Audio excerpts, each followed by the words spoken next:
हम माँ बानी, धरती माँ। भगवान विष्णु कहले बाड़े कि हम मानव के विवेक देले बानी, बुद्धि देले बानी, किंतु विवेक और बुद्धि रूपी दीन के संगे संगे मोह और महत्वाकांक्षा की रात्रि भी तबाह। और कबो कबो मोह और महत्वाकांक्षा की रात्रि विवेक और बुद्धि के दिन के निगल ले ले। भगवान विष्णु के ये आदेश बा कि मोह पर बुद्धि के, महत्वाकांक्षा पर न्याय के और भावुकता पर तर्क के प्राथमिकता दी जाए। महाराज उत्तानपाद सुरुचि के मोहजाल में उलझ के बुद्धि, न्याय और तर्क से दूर चल गईले। एही बीच हम ई देखत रहनी कि बालक ध्रुव के रूप में एगो दृढ़ निश्चय जन्म ले रहल बा। मानव इतिहास के एगो नया भूमिका बन रहल बा। किंतु माता लक्ष्मी की भांति हम भी ई सोच रहल के व्याकुल हो रहल बानी कि ध्रुव के दृढ़ निश्चय के परिणाम का होगी। याद रखा उत्तानपाद, यदि पुत्र वियोग में हमार पुत्र वधु के कुछ हो गए ता तू हमार श्राप से ना बच पैबा। पिताश्री सुनी तो सही। हम कुछ नहीं के सुनल चाहत। पिताश्री, पिताश्री हमके इतना कड़ा दंड मत दी पिताश्री।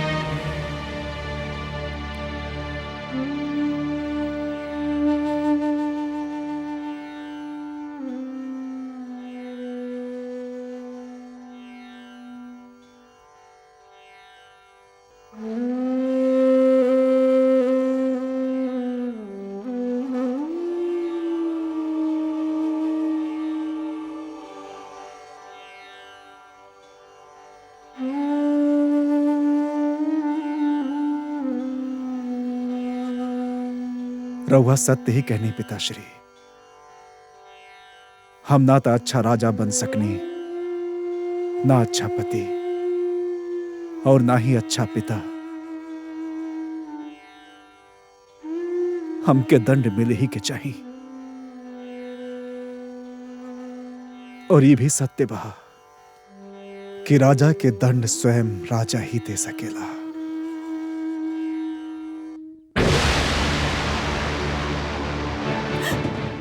स्वामी, ई रउआ का कर रहल बानी? छोड़ दा हमके, हमरा के मर जाए दा।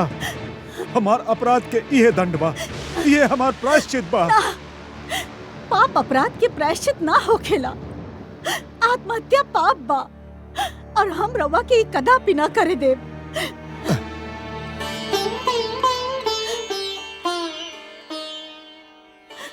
काहे रोक लू हमके?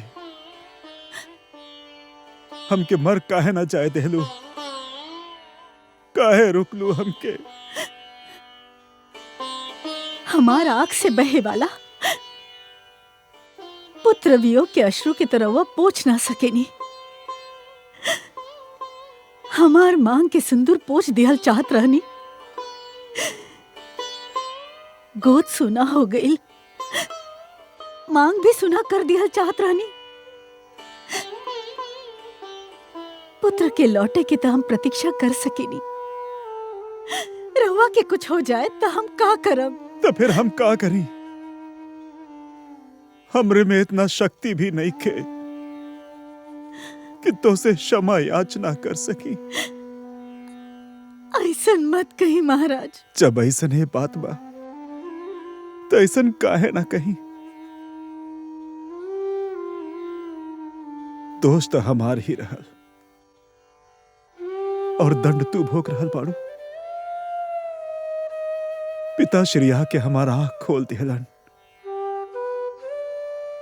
बाकी दुख तो ए बात के बा कि आंख तब खुलल जब समय बीत चुकल बा। वर्षा तब भइल जब खेती सूख चुकल रहे। अभी भी समय बा महाराज। पुत्र ध्रुव अभी तक दूर ना गइल होखी। तो फिर ठीक बा, हम स्वयं जाएब अपन पुत्र के खोज में। हम स्वयं खोजब अपन पुत्र ध्रुव के।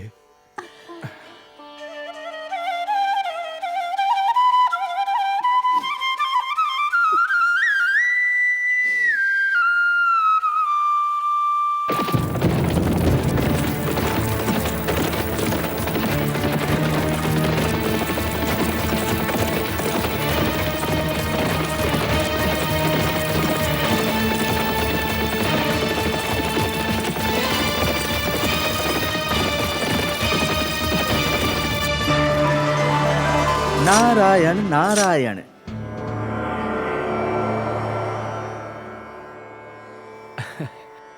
आज बहुत प्रसन्न दिखाई दे रहल बानी देवर्षि। प्रसन्न काहे ना होखी सर्वेश्वर।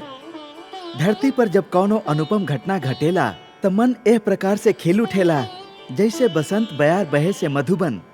और आज तो हम वो दृश्य देखनी जेकरा देख के आनंद विभोर हो गईनी। हमके ज्ञात ना रहल कि कबो कबो केहू के कड़वा वचन भी कान में अमृत रस घोल देवेला। त आपन प्रसन्नता हमसे ना बांटब देवर्षि। रउआ से का छिपा सकेनी। रउआ तो विश्वव्यापी बानी। परंतु विश्वास करी, आज महाराज मनु अपन पुत्र के ऐसन खरा खरा सुनौले कि हमार मन त झूम उठल। उत्तान पाद पर सुरुचि के मोह माया के जवन रंग चढ़ल रहल उ त ऐसे उतरल जैसे बरखा के बौछार पड़े से वृक्ष पर जमल धूल उतर जाला। मनु उहे कैले जौन एगो परिवार के सर्वे सर्वा के करे के चाहत रहल।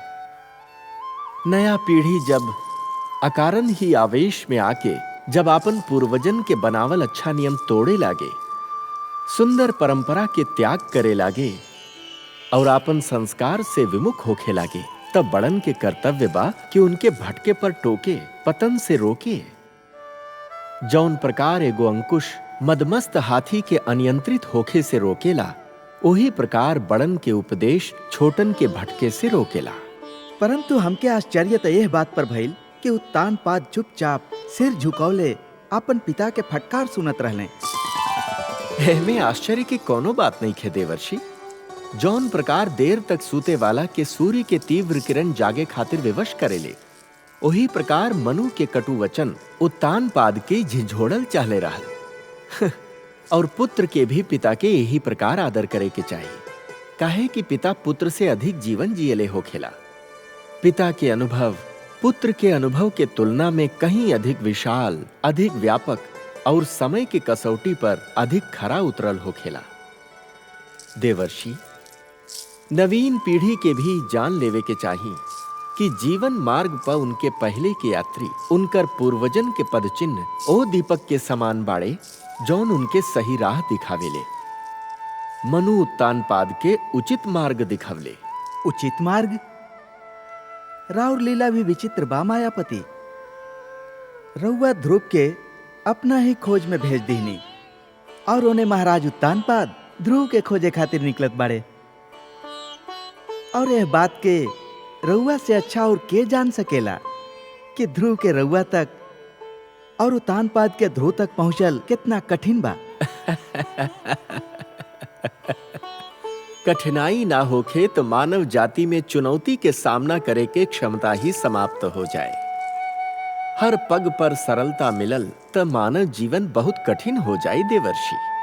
जूझे दियो दोनों के आपन संघर्ष से उनके पता तो चले कि जीवन के कठिनाई से हर व्यक्ति के स्वयं ही उलझे के पड़ेला और स्वयं ही होकर समाधान ढूंढे के पड़ेला। ऊ तो ठीक बा प्रभु, हमके महाराज उत्तान पाद के चिंता नहीं खे। ऊ तो ध्रुव के खोज में निकलल बाड़े। ध्रुव कौन मार्ग पर जा सकेला, कौन क्षेत्र में जा सकेला, एकर ज्ञान बा उनके। उनका कोनो मार्गदर्शक के आवश्यकता नहीं खे। हमके चिंता ध्रुव के हो रहल बा प्रभु। ऊ तो राउर खोज में निकलल बा। ओके तो अपन नगर के मार्ग के ज्ञान नहीं खे, तब फिर क्षीर सागर के मार्ग के का ज्ञान होखी प्रभु। प्रश्न ही उठेला कि ध्रुव के मार्गदर्शन के करी। रउआ करब देवर्षि, ध्रुव के मार्गदर्शन रउआ करब। हम? हाँ, रउआ। वैसे भी सारा विश्व के विष्णु के पता तो रउए बतावे नी। ए तीनों लोक में रउआ से बड़ मार्गदर्शक और के हो सकेला मुनिवर। ध्रुव के मार्गदर्शन रउए के करे के होखी। राउर कथन हमरा खातिर आदेश के समान बा प्रभु। तब फिर आपन कार्य सिद्ध करी। महादेवी लक्ष्मी भी व्याकुल बाड़ी ध्रुव खातिर, उनकर अशांति दूर करी। किंतु माता बाड़ी कहाँ? माता बाड़ी ना, ध्रुव के कष्ट उनका से सहन ना होखत रहल देवर्षि। ऐसे धरती पर गइल बाड़ी ओके भोजन करावे। परंतु समस्या ई बा कि ओके तो भोजन के भूख ही नहीं खे, ओके तो बस हमार दर्शन के ही प्यास बा, और वो प्यास ओकर मार्गदर्शन करके रउवे तृप्त कर सकेनी मुनिवर। ठीक बा प्रभु, यदि रउआ ई चाहत बानी कि रउवे हमार परीक्षा लेही त ऐसने सही। हम चेष्टा करब कि ध्रुव वो मार्ग पर चले जो ओकरा खातिर शुभ होखे, मंगलमय होखे। नारायण नारायण।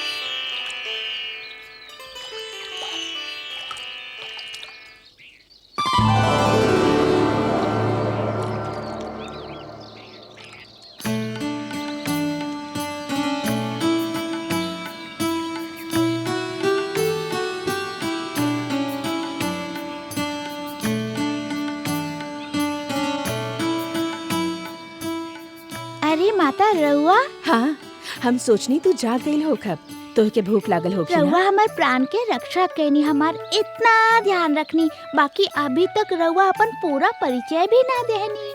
कहनी ना कि माता बानी, माता के परिचय का? माता तो एगो नाता के नाम बा, बाकी जिसे नाता के संबंध होखेला ओकर भी अपन एगो नाम होखेला।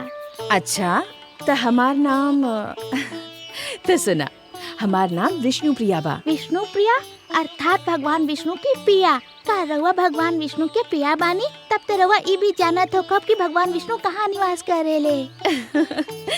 नाम विष्णु प्रिया होखे से केहू भगवान विष्णु के प्रिया थोड़े ही हो जाला। और यदि ऐसन होखत तो ए समय भगवान विष्णु हमार संगे होखत और तोहके उनकर खोज में भटके के ना पड़त। तोहार खातिर भोजन नाइल बानी, चला एक ग्रहण कर ला। हमके क्षमा कर दी माँ, हम जानत बानी रउआ हमके खिलाए बिना भोजन ना करत रहनी, बाकी हम भगवान विष्णु से मिलने बिना रउआ लगे ना आ सकेनी। ला, धन्यवाद माता, हमके भूख नहीं खे। काहे पुत्र? पुत्र ध्रुव, ध्रुव, पिताश्री, पुत्र ध्रुव। पिताश्री आ रहल बाड़े, हमके कहीं छुपा दीही। काहे पुत्र? पिताश्री आ रहल बाड़े, हमके देख लिए तो हमके पकड़ के घरे ले जाइए ना, हम घरे नहीं जाइल चाहत, हमके कहीं छुपा दीही माता, हमके कहीं छुपा चला दीही। चला चला हमारे संगे। ध्रुव,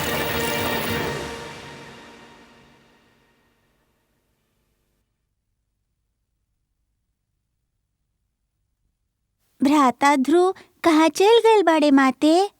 जहाँ भी गईल होखे तो के का करे के बा? हमार लाल, जौन दिन तोहर जन्म भइल रहल ओही दिन हम स्वप्न संजो ले रहनी कि राज मुकुट बस तोहरे ही सर पर रखल जाए। ओही दिन हम मन में ठान ले रहनी कि राज सिंहासन पर बस तू ही बैठब, चाहे ओकर खातिर हमके कुछ भी करे के पड़े। भगवान के अपार कृपा बा कि हमके कुछ भी ना करे के पड़ल। ध्रुव स्वयं ही चल गई तो हर राह के एक ही कांटा रहल, वो भी दूर हो गई। परंतु पिताश्री तो उनके ढूंढे गए बड़े। ढूंढे नईखन गईल पुत्र, ढूंढे के स्वांग रचा रहल बाड़े। ना तो संसार कही कि पिता के पुत्र की चिंता ही नहीं की, वास्तव में वो प्यार तक तोह से करेले, और वो भी ऐसे कहे कि तू हमार पुत्र बाड़ा। अब शीघ्र ही भोजन समाप्त कर लो, हमके बहुत सा कार्य करे के बा।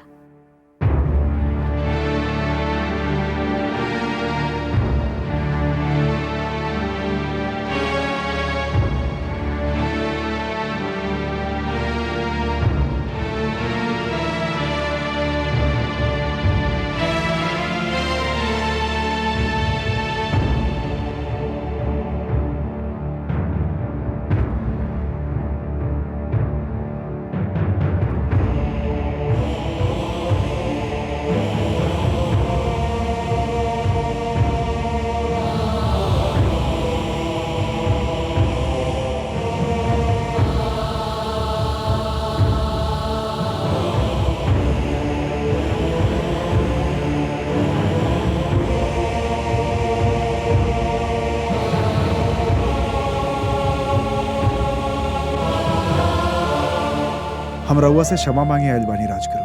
क्षमा? हमसे क्षमा? कौन बात के क्षमा? हम क्षमा मांगे आयल बानी राजगुरु और भूल के कि हम और परामर्श ठुकरा देनी। रउआ हमके रोकले रहनी और बिल्कुल ठीक रोकले रहनी कि हम महारानी सुनीति के स्थान सुरुचि के ना दी, परंतु हम राउर तिरस्कार कैनी। हम अपन वही भूल के क्षमा मांगे आयल बानी। राजा मांगेलन ना महाराज, राजा तो देवेलन, प्रदान करेलन। राजा क्षमा मांगे लागे तो अपराधी के दंड के दी महाराज। राउर भूल ही रहल कि रउआ आपन इंद्री के वश में ना रख सकनी, आपन इच्छा के नियंत्रण ना कर सकनी। जौना प्रकार अश्व के सवार यदि आपन अश्व के नियंत्रण में ना रख सके तो अश्व ओके आपन पीठ से धरती पर गिरा देवेला। वही प्रकार रउआ आपन कामों की इच्छा पर नियंत्रण ना कर सकनी और यह इच्छा रउआ के वहां पहुंचा देलस जहां रउआ आज स्वयं के पा रहल बानी। कर्म से गिर के रउआ राजा के धर्म के लज्जित कर देले बानी महाराज। राजा तो ईश्वर के प्रतीत होखेलन और उनके केहू से क्षमा मांगल शोभा ना देवेला। हमसे वास्तव में भारी भूल भइल बा। हमके दंड दी राजगुरु, हमके दंड दी। भूल अवश्य भइल बा महाराज, परंतु हम दंड देवे वाला के होखे नहीं। हमके तो ये अधिकार ही प्राप्त नहीं खे। ये भूल रउआ मर्यादा के विरुद्ध कैले बानी, आपन राज धर्म के विरुद्ध कैले बानी और यह भूल के दंड या क्षमा रउआ के स्वयं रउआ प्रदान कर सके नहीं या ईश्वर। हमके स्वीकार बार और परामर्श राजगुरु, परंतु रउए बताई कि हम स्वयं के भूल के का दंड दी। ओ तो रउआ के मिल ही रहल बा महाराज। का पुत्र वियोग कोनो दंड से कम बा? का एह महल के सूनापन और सन्नाटा कोनो दंड से कम बा? का ये कुछ कम दंड बा कि रउआ राजभवन में बानी और पुत्र ध्रुव वन के धूल छान रहल बारे? राजगुरु, यह दुख तो हमरा के चैन नइखे लेवे देत। चैन तो रउआ के वही समय मिली महाराज जब रउआ ई निश्चय कर लेब कि रउआ ए भूल के ना स्वयं दोहराइब ना कबो केहू के दोहरावे देब। प्रजा तो राजा के पद चिन्ह पर चले ले। रउआ अपन प्रजा के विश्वास दिवाई कि ऐसन भूल अब कबो ना होखी। रहल क्षमा तो वो तो केवल ईश्वर ही कर सकेलन। रउआ भगवान विष्णु से प्रार्थना करी कि उर और पुत्र के इच्छा पूर्ति कर देवें। यदि ये हो जाई तो रउआ के अपने आप क्षमा मिल जाई। वो तो अवश्य करब राजगुरु, किंतु ए समय जाके महारानी सुनीति से का कही, उहे सोच हमरा के खाए जा रहल बा।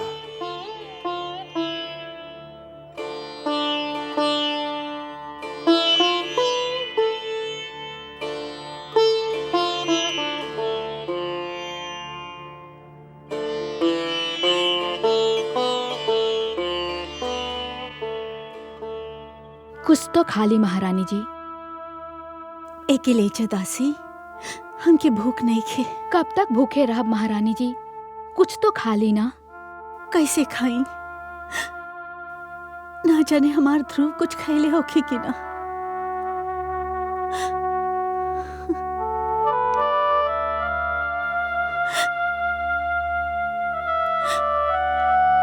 हमार पुत्र महाराज ना, कहीं ना मिलल। हम सारा क्षेत्र छान मरनी, होकर कहीं पता ना चलल।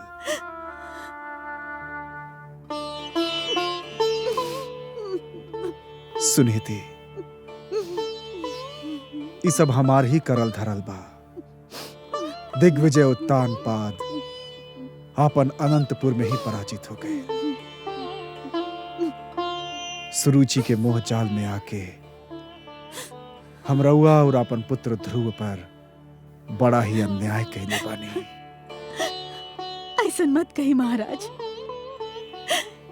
ये सब हमार भाग्य के खेल बा। एक बार और चेष्टा करके देख लिहल जाए। एक बार हम भी चलब रउआ संगे, वन में, पहाड़ी में, घाटी में, हर जगह होके पुकारब। कब्बो तो सुनी अपन माँ के करुणा भरल पुकार, कब्बो तो सुनी। एगो महारानी होके रउआ भटकत फिरी ना, ई उचित नहीं खे। महारानी सुनीति कदापि उचित नहीं खे। एगो महारानी खातिर उचित नहीं खे, एगो माँ खातिर तो उचित बा। पुत्र ठोकर खात फिर रहल होके तो माँ के महल में चैन कैसे मिली? देर हो गई तो वो हमनी से और दूर चल जाई। चली महाराज, चली।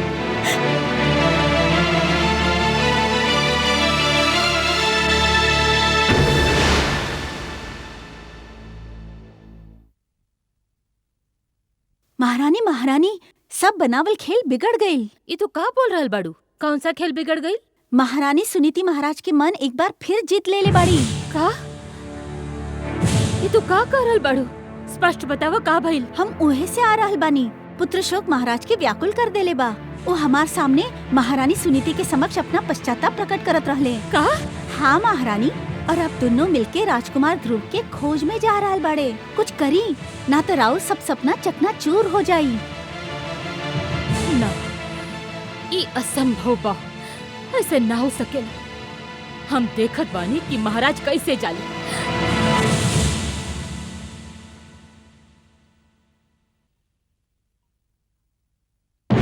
रउआ कहाँ जा रहल बानी महाराज? का है? अब का हमके कहीं जाए खातिर तोहार आज्ञा की आवश्यकता बा? हम अपन पुत्र के ढूंढे जा रहल बानी, जे केवल तोहार कारण राजमहल छोड़ के चल गइल बा। हमने दोनों मिल के अपन पुत्र के ढूंढल जाई। ये अचानक पुत्र मोह कैसे उमड़ाइल महाराज? पिताश्री आके हमार आँख खोल देले बाड़ा। हमके आज ज्ञान भइल बा कि परिवार में पिता के का महत्व होखेला। हम भटक गए रहनी, पिताश्री हमके सत्य के मार्ग दिखौलन, और अब हमें मार्ग के कदापि न छोड़ा। कान खोल के सुन ली महाराज, हम रउआ के कहीं न जाए देब। तू हमके जाए ना देबू? तू रोकबू हमके? हाँ, हम रोकब रउआ के, काहे कि हम राउर पत्नी बानी। तू पत्नी ना, पत्नी के रूप में हमनी के परिवार के सुख चैन, हमनी के एकता और हमनी के प्रेम के शत्रु बाड़ू। महाराज, तू और चमकत रेत के समान बाड़ू, जोन प्यासा यात्री के दूर से जलते दिखाई देला, परंतु लगे अइला पर पता चलेला कि वो जल ना, केवल रेत बा। पिताश्री आके हमके मोहजाल से मुक्त करा देले बाड़न। तोहार मुंह में फंस के हम अपन देवी समान धर्म पत्नी के भूल चुकल रहनी, अपना आप के भूल चुकल रहनी। तो ये कही ना कि सुनीति आके रवा पे अपन रंग जमा ही लेलस। हम सब समझेनी, इहे रवा के हमार विरुद्ध भड़कौले बिया। ई बेचारी शोक के मारल केहू के का भड़काई। एकर मन में तो पुत्र वियोग के अग्नि भड़क रहल बा। बाकी तू का जाना है दुख के। यदि तुहार उत्तम कहीं चल गए होखत, तब तो के ज्ञान होखत कि पुत्र मुंह का होखेला। ई रउआ का कर रहल बानी महाराज? भगवान खातिर इतना अशुभ बोल अपना मुंह से मत बोली। भगवान ना करे कि वो कहीं चल जाए। वो केवल राउर ही ना, हमार भी पुत्र बा। वो हमार कोख से जन्म ना लेलस तो का भइल? माता काके तो वो भी हमके पुकारत रहल। हम तो यही सोचत रहनी कि ध्रुव के जाए के बाद उत्तम ही हमनी के घर के दीपक बा। ध्रुव के तो हम खो चुकल बानी। उत्तम यदि कहीं चल गई हमार का होगी? देख लहलू तू, ई बाड़ी माता ऐसन होखेला ममता, और एगो तू बाड़ू कि ध्रुव हरदम तुहार आंख में कांटा के समान खटकत रहेला। तू यह चाहत रहलू ना कि राजमहल तोहार हो जाए, ये ऐश्वर्य तोहार हो जाए, हमार राजकोष, हमार सिंहासन पर तोहार अधिकार हो जाए। तला हम सब कुछ तोहरा के देता नहीं, और सुनीति के लेके अपन पुत्र के खोज में जा रहल बानी। यदि वो हमनी के ना मिलल तो हमनी लौट के कबो ना आई। तू बैठा लिया अपन पुत्र के राज सिंहासन पर, और जैसे चाहे वैसे राज करिहा। हम जा रहल बानी। चली महारानी सुनीति। महाराज,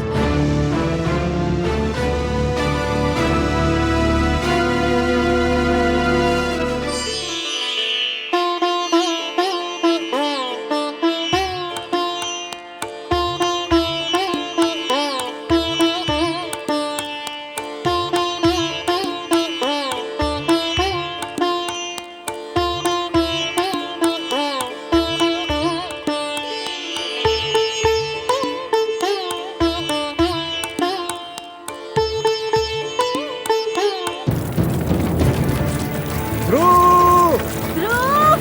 पुत्र ध्रुव, ध्रुव!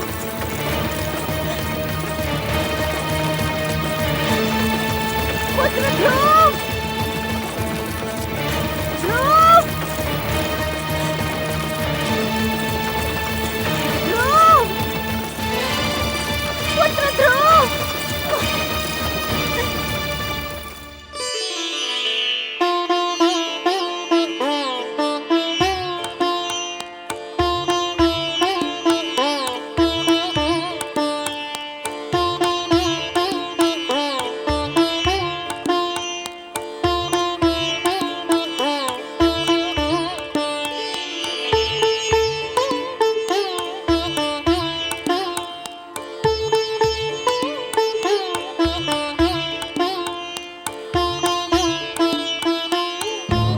नारायण नारायण।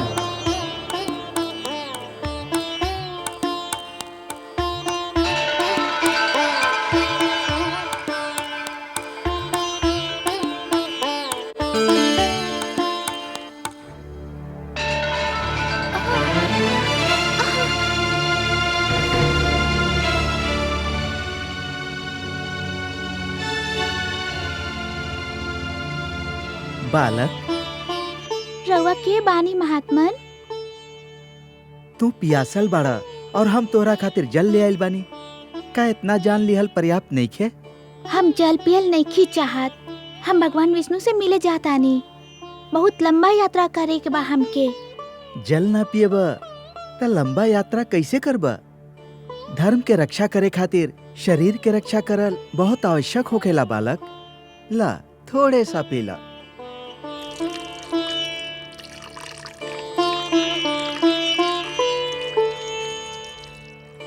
रउआ जे भी होखी भगवान विष्णु के खोज में यदि हमार पथ निर्देश कर दी तो राहुल बहुत कृपा होखी। तू जितना कोमल बाड़ा पुत्र, तोहार संकल्प उतने कठोर बा। ई कड़ा धूप में कुम्हला जीबा। हमार बात माना पुत्र, घरे लौट जा। हम तो समझत रहनी कि रउआ हमार मार्गदर्शन करब। मार्गदर्शन ही तो कर रहल बानी। देखा, यहाँ से एगो मार्ग तोहरा घर के ओरी भी तो जाला। जे भी मिलेला हमके घर लौट जाए खातिर कहेला। केहू भी भगवान विष्णु के पता ना बतावेला। हम उनसे मिलले बिना घरे ना जाई। ई जान के भी कि तोहार खोज में तोहार माता पिता दिशा छान रहल बाड़े। रउआ के बतावला? हाँ? हम तो तोके भी बता सके नहीं। बतावे के का, हम तो तोके दिखा भी सके नहीं। देखल चाहबा? देखा। माता श्री, संभल के महारानी। रउआ के बानी? रउआ हमके हमार माता श्री के लगे ले जा सकेनी तो फिर भगवान विष्णु के लगे भी ले जा सकेनी। हमके बताई रउआ के बानी? हम नारद बानी बालक, देवर्षि नारद। बारंबार रउआ के प्रणाम करत बानी देवऋषि नारद। हमके बताई भगवान विष्णु कहाँ रहले? भगवान विष्णु त क्षीर सागर में शेषनाग के सैया पर निवास करेलन पुत्र। चली ले चली हमके क्षीर सागर। यह तो समस्या बा पुत्र। का समस्या बा? कोनो भी प्राणी जीते जी क्षीर सागर में ना जा सकेला। क्षीर सागर में मनुष्य के आत्मा जा सकेला, ओकर शरीर ना। जब तक कोनो प्राणी ए जीवन के बंधन में बंधल बा तब तक वो क्षीर सागर ना जा सकेला। मृत्यु के पश्चात ही वहाँ जाइल जा सकेला बालक। बाकी हम तो जीते जी उनसे मिलल चाहत बानी। हम मृत्यु से ना डरेनी, किंतु हम उनसे मिलने बिना मरल नहीं की चाहत। तू तो हमके चक्कर में डाल देला पुत्र। एगो बात कही देवऋषि। अवश्य कह पुत्र। मनुष्य तो मृत्यु के पश्चात ही उनसे मिल सकेला, बाकी वो स्वयं तो कोनो भी जीवित प्राणी से मिल सकेले ना। हमार बुद्धि के परीक्षा मत ल। तू का कहल चाहत बाड़ा बालक? यह कि जति हम उनका लगे ना जा सकेनी, बाकी वो तो हमरा लगे आ सकेले ना। हाँ, ये तो संभव बा, किंतु एकरा खातिर बड़ा कड़ा तपस्या करे के होखी। करब करब कड़ा से कड़ा तपस्या करब। सोच ल बालक, बड़ा कठिन राह बाई। कष्ट ही कष्ट बा एह राह में। भगवान विष्णु के दर्शन खातिर हम हर कष्ट हंस के सह लेब। पहले तू हमके प्रणाम कैला, अब हम तोहके तुहार साहस, तुहार दृढ़ निश्चय के प्रणाम करत बानी। इतना छोट बालक और इतना बड़ संकल्प, इतना साहस। अच्छा तो सुना, तोहके ओह वन में जाए के होखी, दूर भीतर तक। वहां जाके तोहके एगो मंत्र के जाप करे के होखी, निरंतर, तार तोड़ले बिना। जाप एक पल खातिर भी टूटे के ना चाहिए। हमके मंत्र दीही। कह, ओम नमो भगवते वासुदेवाय। ओम नमो भगवते वासुदेवाय। ओम नमो भगवते वासुदेवाय। ओम नमो भगवते वासुदेवाय। ओम नमो भगवते वासुदेवाय। ओम नमो भगवते वासुदेवाय। ओम नमो भगवते वासुदेवाय। ओम नमो भगवते वासुदेवाय। ओम नमो भगवते वासुदेवाय। ओम नमो भगवते वासुदेवाय। देवर्षि, माता प्रणाम।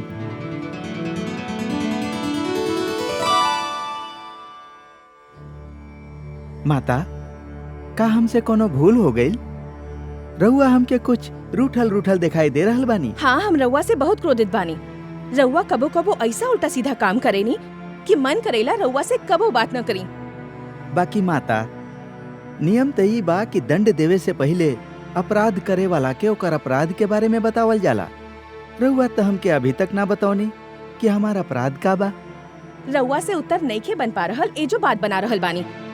हम पूछत बानी कि वो छोटा सा बालक के इतना घोर वन में भेजे के का आवश्यकता रहल, जहाँ हर पग वन में पशु और विषैला सर्प की संकट बा।